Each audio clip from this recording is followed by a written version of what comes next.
আসসালামু আলাইকুম রহমতুল্লাহি ওয়া বারাকাতুহু। আলহামদুলিল্লাহ, আমরা আজকে অনেক গুরুত্বপূর্ণ কিছু আলোচনা করার চেষ্টা করব। আল্লাহ পাক রব্বুল আলামিন যদি তৌফিক দান করে। অনেকে আমরা টেনশন করে রিজিক, আমাদের রুজি রোজগার নাই, আমাদের কাজকর্ম নাই, কিছু নাই। আরে ভাই, আমরা রুজি রোজগারের কাজ করব ইনশাআল্লাহ। আল্লাহ পাক রব্বুল আলামিন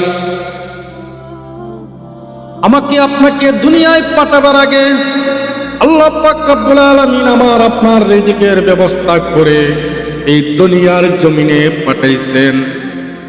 আমি অনেক সময় অনেকে বলে থাকি যে আমি ব্যবসা করি, যে ভাই আজকে বেচা বিক্রি কম হয়েছে, তাতে কোনো টেনশন নাই। মহান আল্লাহ রাব্বুল আলামিন আমাদেরকে দুনিয়ার জমিনে পাঠাবার আগে আমাদের রিজিকের ব্যবস্থা করে রেখেছেন। তবে আমরা উসিলা করতে হবে। আমাদের রিজিক আল্লাহ পাক রব্বুল আলামিন কোথায় থেকে কিভাবে আমাদের কাছে এনে দিবে একমাত্র আল্লাহ ছাড়া কেউ জানে না। তবে কিছুগুলো মাধ্যম আছে, কিছুগুলো আমরা কাজ আছে যদি করতে পারি। মহান আল্লাহ রাব্বুল আলামিন আমাদের রিজিক কোথায় থেকে আমাদের রিজিক আসবে একমাত্র আল্লাহ ছাড়া আর কেউ জানে না। আমি নিজেও জানবো না, কারণ কল্পনার পারে ওই জায়গা থেকে রিজিকটা আসার কথা না, ওই জায়গা থেকে কাজটা আসার কথা না। কিভাবে আসলো? একমাত্র ব্যবস্থা করার মালিক আমার আপনার আল্লাহ ছাড়া আর কেউ করতে পারবে না। এই জন্য আমরা সদকা করব, দান করব, মানুষের ভালো কাজগুলো আমরা করব, কোনো মানুষের ক্ষতি করব না, মানুষের ভালো কাজগুলো করব।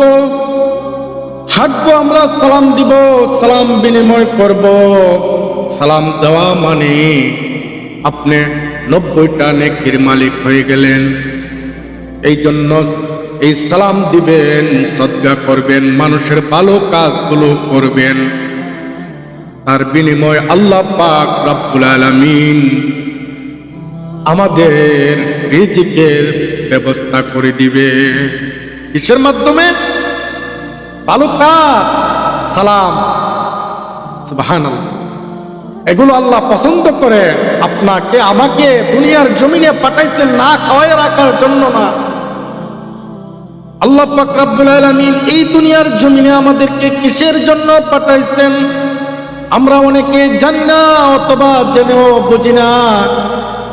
কেন রে ভাই, আমরা কেন, আমার মা বোনেরা আমরা এগুলো বুঝবো না কেন? আমরা ইসলাম, আমাদের ধর্ম ইসলাম, আমরা মুসলমান, আমরা জানার দরকার আছে, আমরা মানার দরকার আছে।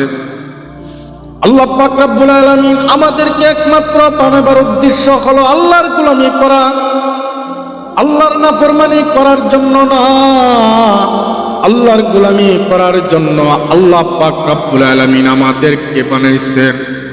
মহান আল্লাহ রব্বুল আলামিনকে আল্লাহর গোলামির মাধ্যমে আল্লাহকে খুশি করে যদি দুনিয়ার জমিন থেকে আমরা যেতে পারি, মহান আল্লাহ রব্বুল আলামিন আমাদের প্রত্যেকের জন্য একটি করে জান্নাত বানিয়ে রেখেছে। এই জান্নাতের মালিক বানিয়ে দিবেন ইনশাআল্লাহ। আল্লাহকে যদি আমরা রাজি খুশি করে যেতে পারি, প্রিয় নবীর সুন্নাত অনুযায়ী জীবন চালাইতে পারি, আমার আল্লাহ খুশি, দুনিয়ার সব কিছু খুশি।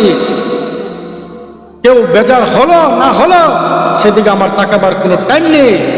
আমার মালিককে কিভাবে আমি খুশি করতে পারবো, যার যার মালিকের চিন্তায় আমরা রাসান হয়ে যেতে হবে। দুনিয়া চূর্ণ, দুনিয়া কিছুদিনের জন্য এসেছি।